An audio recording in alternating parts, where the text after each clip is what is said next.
Assalamualaikum warahmatullahi wabarakatuh dan salam sejahtera. Murid-murid sekalian, mari kita lihat perbezaan antara zakat, sedekah dan cukai melalui jadual ini.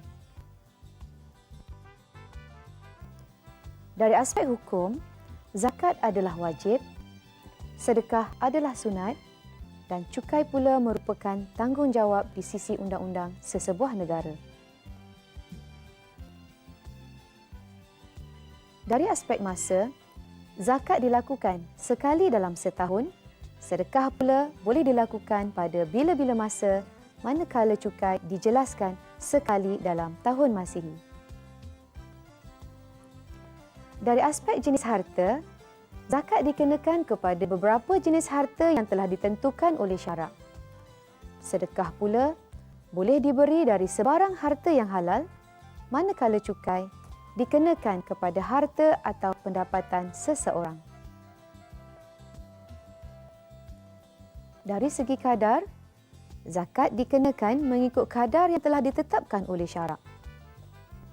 Sedekah pula diberi mengikut kemampuan, manakala cukai hendaklah mengikut kadar yang telah ditetapkan oleh kerajaan. Dari aspek penerima, zakat diberi kepada asnaf yang 8. Sedekah boleh diberi kepada sesiapa sahaja dan cukai pula diagihkan kepada semua rakyat.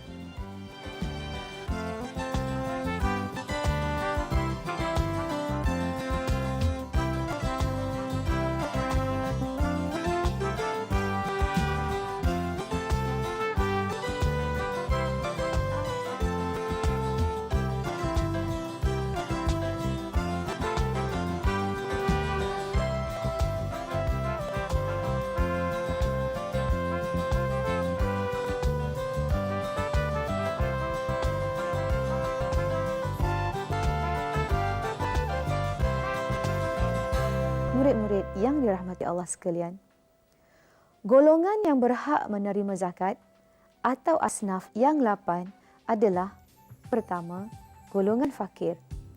Golongan fakir ialah mereka yang tidak mempunyai harta atau mempunyai harta tetapi tidak mencukupi 1/2 daripada keperluan hariannya yang wajib.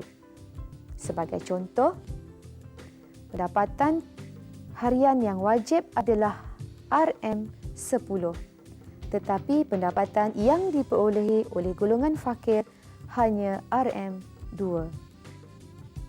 Golongan kedua ialah miskin, iaitu orang yang mempunyai harta 1/2 atau lebih daripada keperluannya yang wajib, tetapi masih belum mencukupi.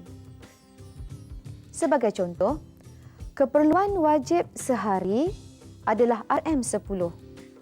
Tetapi pendapatan yang diperolehi oleh golongan miskin ini sehari hanya RM8. Murid-murid sekalian, golongan asnaf yang ketiga adalah amil. Amil ialah orang yang dilantik untuk mengurus pungutan dan pembahagian zakat. Manakala golongan yang keempat ialah mu'allaf, iaitu mereka yang baru memeluk agama Islam dan keadaan imannya masih belum kuat dan teguh. Golongan seterusnya adalah fi riqab ataupun hamba mukatab. Yang dimaksudkan ialah hamba yang diberi peluang oleh tuannya menebus diri untuk dimerdekakan. Golongan keenam pula ialah al-gharimin ataupun orang yang berhutang, iaitu orang yang berhutang dan tidak mampu membayarnya. Murid-murid yang dikasihi Allah sekalian, berhutang yang diharuskan oleh syarak ialah jika tujuan berhutang adalah untuk memenuhi keperluan asasi diri atau keluarga tanggungannya atau berhutang untuk menyelesaikan masalah masyarakat. Seterusnya, golongan ketujuh adalah fi sabilillah, iaitu orang yang berjuang menegakkan syiar Islam ataupun menjalankan kegiatan dakwah Islamiah. Golongan terakhir yang layak adalah Ibnu Sabil, iaitu golongan musafir yang terputus bekalan perjalanan mereka.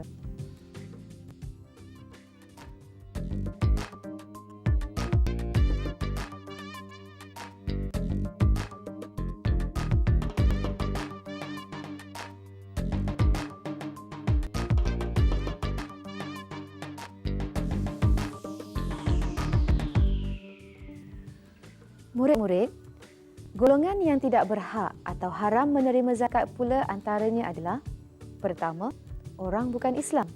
Contohnya, orang kafir, murtad dan etis. Kedua, orang yang di bawah tanggungan pengeluar zakat. Sebagai contoh, isteri, ibu bapa, anak-anak, datuk dan cucu. Ketiga, orang kaya. Dan keempat, ahlul bait, iaitu keturunan Nabi Muhammad SAW dan Bani Hashim.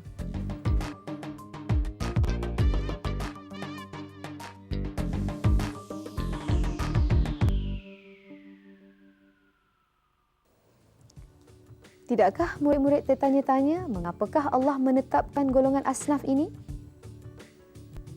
Antara hikmah Allah menetapkan golongan asnaf ini adalah: yang pertama, memastikan orang fakir dan miskin dapat meneruskan kehidupan dengan sempurna dan meningkatkan taraf hidup mereka. Kedua, sebagai menghargai sumbangan tenaga amil yang bekerja secara sukarela. Ketiga, untuk menarik orang yang baru memeluk agama Islam supaya berusaha mendalami agama Islam untuk menjadi Muslim yang sejati. Keempat, supaya golongan hamba beroleh kemerdekaan dengan segera. Kelima, untuk memberi peluang kepada orang yang berhutang bebas daripada belenggu hutang. Dan seterusnya, yang keenam, membantu golongan musafir mengatasi masalah mereka ketika dalam perjalanan. Murid-murid yang dirahmati Allah, demikianlah tadi perkara-perkara yang perlu kita tahu dan fahami berkaitan dengan kewajipan zakat. Islam menuntut kita mencari kekayaan dengan niat beribadat dan menjanjikan kita kehidupan yang mulia dan dihormati.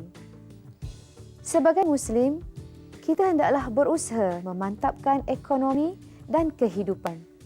Kehidupan yang mantap dan ekonomi yang stabil dapat mendorong kita melaksanakan ibadah dengan lebih sempurna.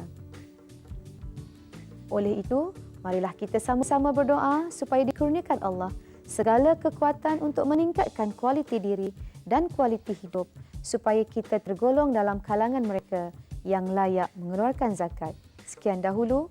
Wabillahi taufiq wal hidayah. Wassalamualaikum warahmatullahi wabarakatuh.